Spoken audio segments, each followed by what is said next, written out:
Kids, do not try this at home. You're watching Beyond the Trailers review of Frankenweenie. When you lose someone you love, they never really leave you. They just move into a special place in your heart. I don't want him in my heart.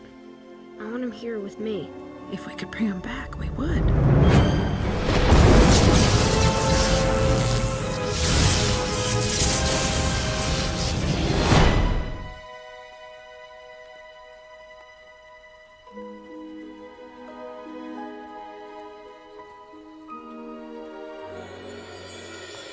Ever since Coraline wowed both audiences and the box office, stop-motion animation has suddenly become a crowded and cutthroat arena.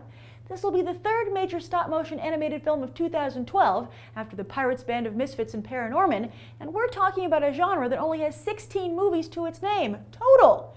And while Tim Burton, mostly via Disney, and Aardman used to peacefully coexist, newcomer Leica's critical and commercial success with Coraline has put all parties on edge. As I reported earlier this year, Disney lured Coraline director Henry Selick away from Leica, only to then suddenly drop his project this year over creative differences.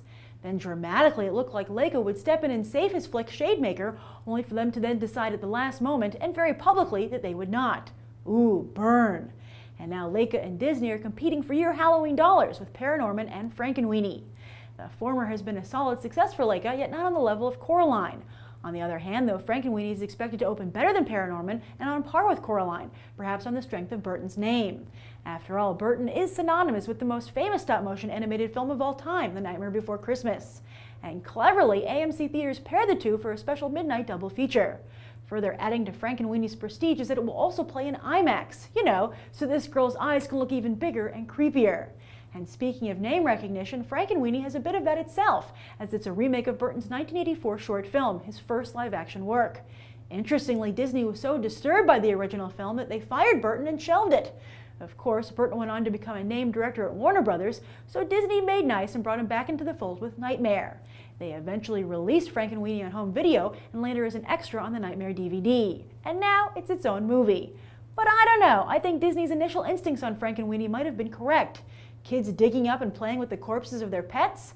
I myself have had to bury several goldfish and it was a traumatic experience, and I wasn't even a kid. As Disney tries to stay competitive in all areas of animation, are they letting that ambition get in the way of the responsibilities that come with making family entertainment?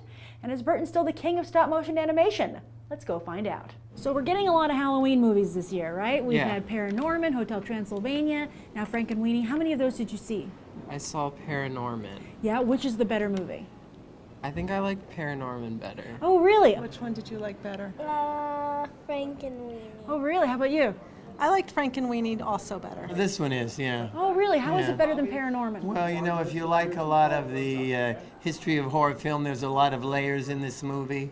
Oh, that really? The others, well, Paranorman tried to do that, yeah, right? yeah, but Tim Burton really layers in, there's Batman, there's... Oh, really? And there's a little, depending on how old you are, you get a little more or a little less. Which of those did you see? Frankenweenie. Okay, how was it? What made you choose that one out of the other ones? Well, it's a Tim Burton film, and I'm a big fan. Yeah? Did he deliver?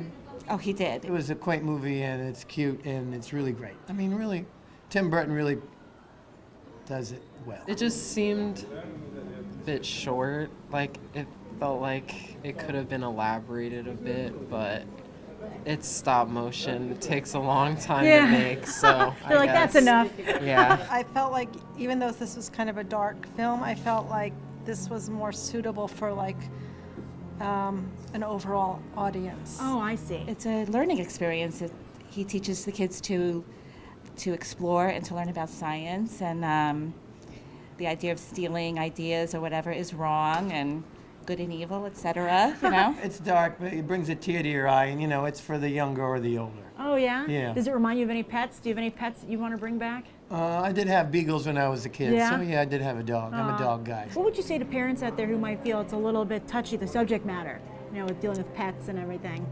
I guess you have to use your own discretion. You have to know your child and what's suitable for your child. I know that my son doesn't scare easily, and he can kind of analyze, and he understands what's going on. He's 7, and he really likes going to the movies a lot, and we've seen a lot of different kinds of movies. They used to hardly ever make stop-motion animation, and now this year you've seen 2 stop-motion films. Yeah, I like it. It brings back some memories from childhood, like in the Christmas Yeah, ones when I from was television, a kid. right? Yeah. I think stop motion is amazing. I respect them. It's such a difficult animation to do, and they put in the time, so I enjoy them, and I will see them. What do you give the film on a 1 to 10? 10. 10? 10, 10, 10. I will give it a 10. I would say it's about a 10.